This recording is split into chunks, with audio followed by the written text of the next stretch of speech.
एक सांगतो तुम्हाला, हे बघा साहेब, आम्ही तुमच्यावर प्रेम करतो बरं का, हो. पण तुम्ही कारवाई नाही केलं तर आम्ही तुमच्या तोंडावर शाई फेकणार साहेब 100%. चांगलं काम करा, गुलदस्ता घेऊन येतो, नाही तर बोटं खायची तयारी ठेवा बस.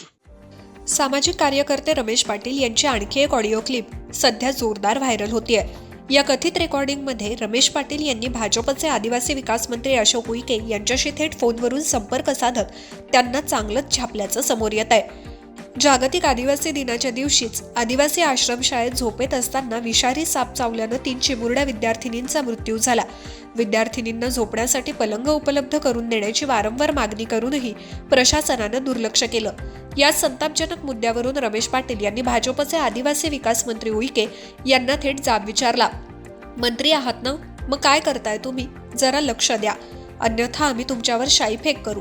लवकरात लवकर मुलांच्या सुरक्षेची काळजी घ्या, नाहीतर जोडे खायला तयार राहा, असा आक्रमक इशारा पाटील यांनी दिलाय.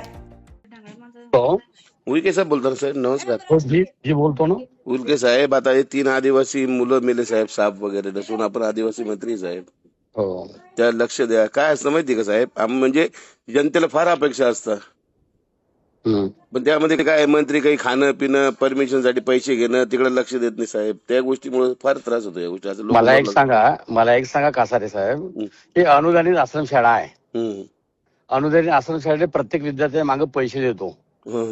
1992 पासून अनुदानित आश्रमशाळा सुरू झाली. त्या अनुदानित आश्रमशाळेच्या अध्यक्षाची जबाबदारी नव्हती का?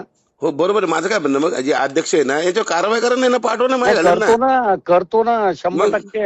हे महादर्शक लोक पैसे खाता विद्यार्थी. मला एक सांगा, पण याच्या पटापट निर्णय घ्या साहेब. माझं काय म्हणणं हे बघा, मोक्यासारखी गुन्हे दाखल करून सरळ आतमध्ये पाठवून द्यायचं, काही फरक पडत नाही, मरू चालत नाही. आता आदिवासी विकास मंत्र्याचा आणि आमचा अनुदानित आश्रमशाळेचा काही समज, फक्त आम्ही अनुदान देणारे असतो. हो, नियंत्रण कोण ठेवते? नाही पण अनुदान जरी असलं साहेब, तुम्ही कडक कार्यवाही करा. बघा आज या 2 दिवसात त्यांच्यावर अशी कडक कारवाई होईल का तुम्हाला का? हे बघा साहेब, एक सांगतो तुम्हाला, हे बघा साहेब, आम्ही तुमच्यावर प्रेम करतो बरं का, पण तुम्ही कारवाई नाही केलं तर आम्ही तुमच्या तोंडावर शाई फेकणार साहेब 100%. बरं बघा, वाईट नका वाटून देऊ. बघा तुम्ही कारवाई करा, तुमचं बघा, तुम्ही कारवाई करा, गुलदस्ता घेऊन येतो, नाही तर आम्हाला काय, आम्ही बघा, आम्ही आता रोडवर आलेलो आहे जनता. बरं, तुम्ही चांगलं काम करा, गुलदस्ता घेऊन येतो, नाही तर बोटं खायची तयारी ठेवा बस. हो, ठीक आहे.